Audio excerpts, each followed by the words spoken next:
So this is my 2008 Mazda 2, and I have a little problem with the heating. I think it makes a strange noise at the startup.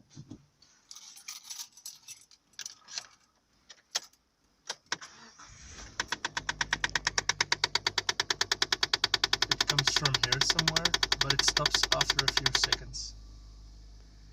And I'm not sure what it is, but it seems to come from down here somewhere. So I'll show you again, simply by turning on the engine.